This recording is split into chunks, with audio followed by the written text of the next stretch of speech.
Hi everybody and welcome to another week of SGA Live. So, first things first, let's talk about the elephant in the room. Jamboree is this weekend.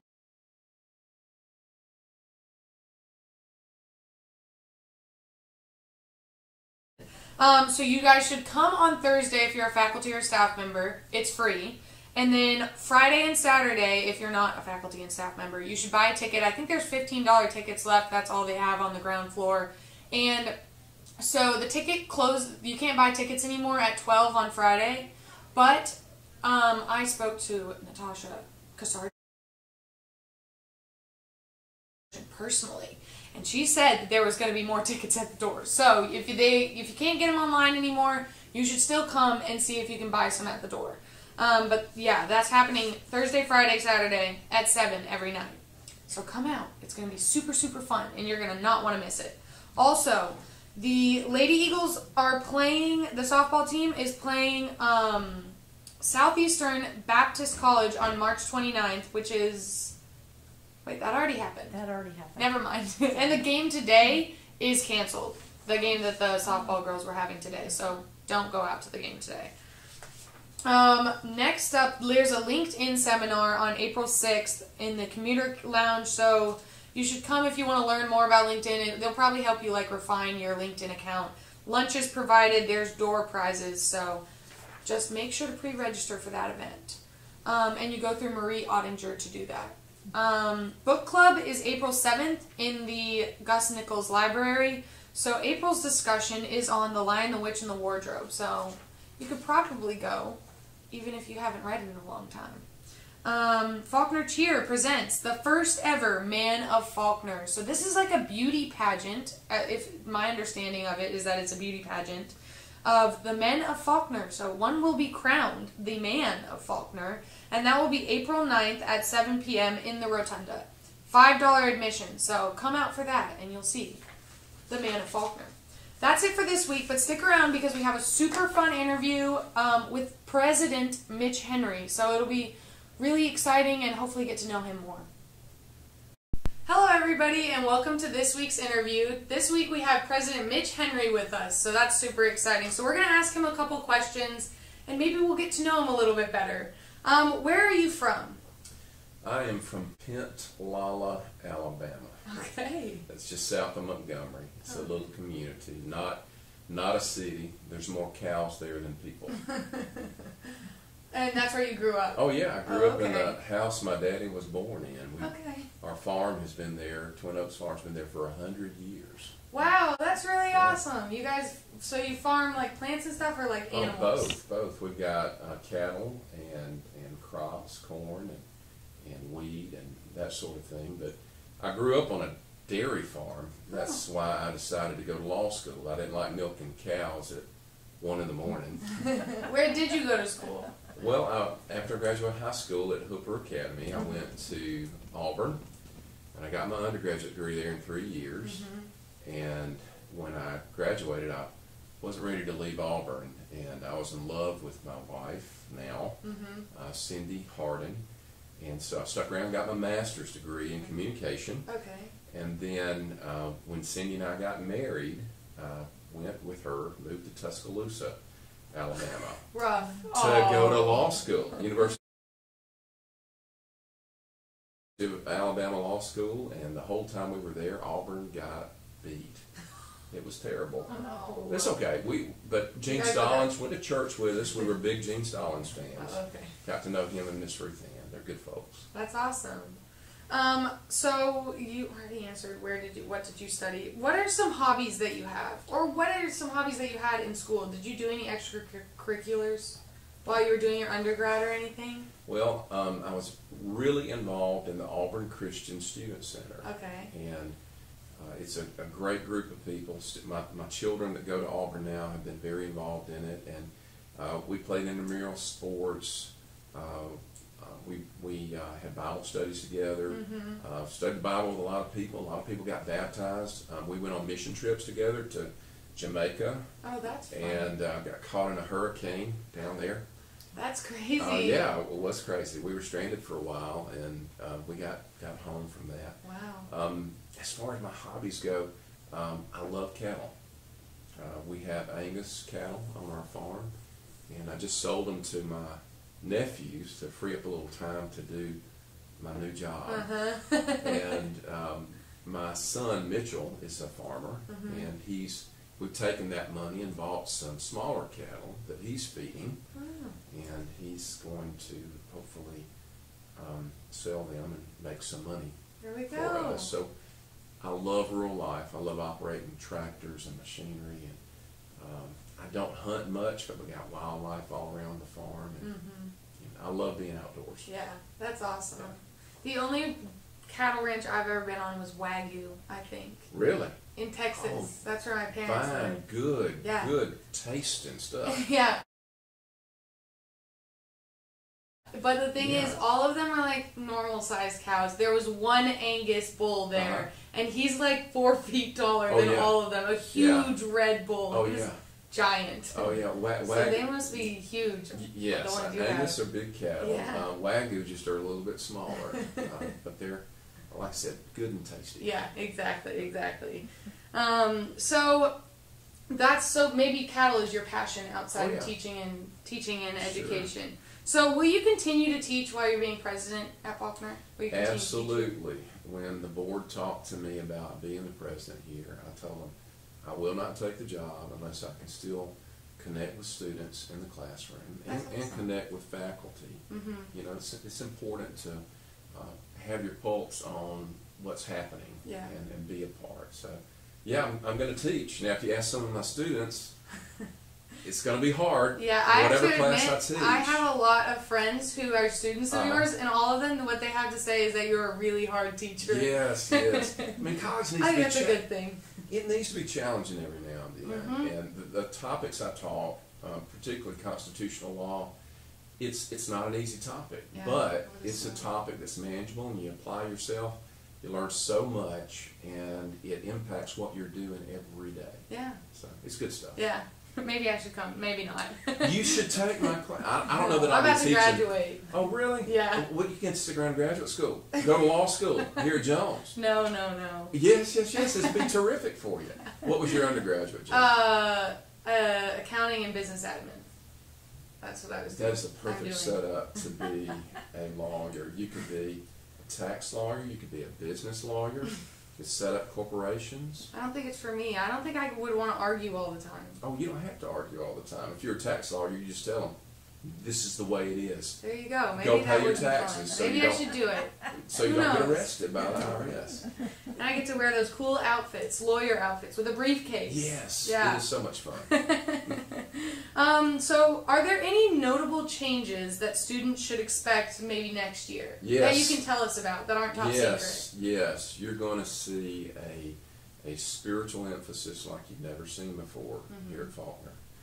I'm fully committed to helping folks that don't know or have a strong connection with Jesus have information so that they can make that choice, so that they can make that decision.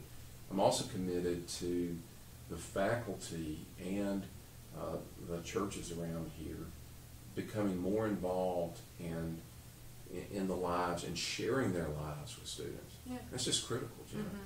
You know, I'm so blessed to have been a part of a home where my father, even though he was a farmer, and my mom, sometimes she was a better farmer than my dad, they weren't just practicing their occupations. They were ministers in what they did. I mean, my dad took care of the little elderly folks at church, you know, and would take them communion. My mom, she worked at the school trying to help it get started, and was so committed to caring for neighbors when they were sick and ill. And, you know, we had a big garden growing up, and people would literally lock their doors at church. Out in the country, nobody locked their doors. But when squash came in the garden, they would lock their doors just so we wouldn't put squash in their car. Okay? So we shared with everybody. When we had a beef steer that we processed, we would share the homegrown beef with people. I'm hoping that students will get a vision for whatever they're going to study, whether they want to be a football coach, whether they want to be an accountant, whether they want to be a lawyer. They have a vision of using their occupation to minister to people. and to make a difference in people's lives. That's going to be my theme and emphasis. Don't you want to stay Yes. another year? Yeah, I think it's a really good way to do that. Make a community here and hope that people can go plant communities elsewhere. Exactly. Exactly. Jenna, you're preaching to the choir. You're terrific. So what grew you to want to be president? I didn't want to be president. I really didn't. July of last year, my wife and I decided that we were going to slow down my law practice. I'm a practicing attorney. For years I've been a managing partner in our firm. We grew it from 2 lawyers to 27 attorneys. Wow. And I began realizing when Mark Churchwell, who used to teach here, died suddenly of a heart attack, and when my brother Mike died suddenly of cancer 2 years ago, my little brother, and then last year, David Knowles, who was the chaplain here, volunteered to be chaplain for the baseball team. Dear friend of mine, died suddenly of a heart attack. You know, after 3 of those close dear friends dying so suddenly, it caused me and Cindy to step back and say, hey, what are we doing? Yeah. You know, what is life all about? And what legacy, if any, are we leaving here? We've got 3 wonderful children. God has blessed us with being able to save some money through the years. And we decided we want to be more directly involved in ministry. And so we made a plan. I was teaching at Auburn, teaching at the law school, teaching here undergraduate, full-time law practice, writing a book, a Bible study book, which you can see online at crossconnectionsministry.com. There's a preview, full books preview, about to publish it in print. We were doing all that stuff, and we had a herd of cows. Okay. Yeah, so I should never complain again about Jamboree. So we decided, we made a plan, we're going to exit from some of these items, and one of those was my law practice. We were going to do that. So I had a conversation with Billy Hillier, because our law firm has done work for the university here for about 20 years. Okay, so talked to Dr. Hillier and said, you know, Chancellor Hillier, we're going to be making a change, and I asked him for some advice about ministry. My wife and I had actually talked to 2 elderships in congregations about possibly doing ministry work with them. All that happened at the beginning of October.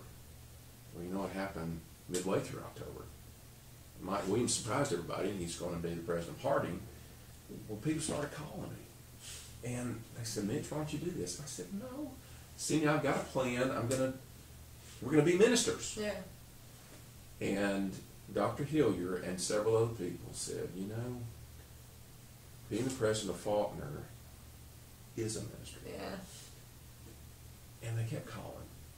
And Cindy and I decided we would put our names forward, and the board interviewed us, and they liked us, and they went through the process, and we just kept being brought back into the process, and they made us an offer.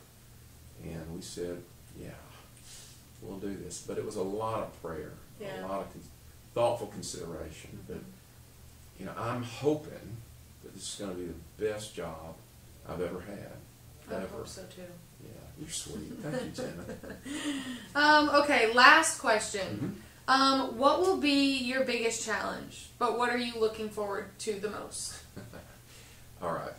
This challenge, I believe, is the same challenge that Jesus noted when he was in his ministry. I don't know if you remember this passage of Scripture, but things were going okay. He was bringing apostles to work with him in his ministry. They were healing folks. They were baptizing people. He was doing a lot of teaching. And he made this comment. He said, look out there. Look at the fields. He said, look at those fields. Those fields are white to harvest. Now, you're from Texas. You've probably been around some cotton fields, right? Yeah. Okay. All right, so you know how it is. You're driving along one day, and you see the fields of cotton, and they're green, and they're pretty, and then 2 weeks later, solid white. And it needs to be picked so people can have shirts and ties and that sort of thing. And I have that image of seeing all that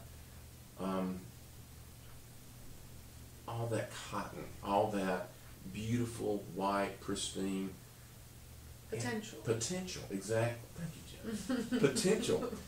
And Jesus said, pray that the Lord of harvest will send forth people to help reap.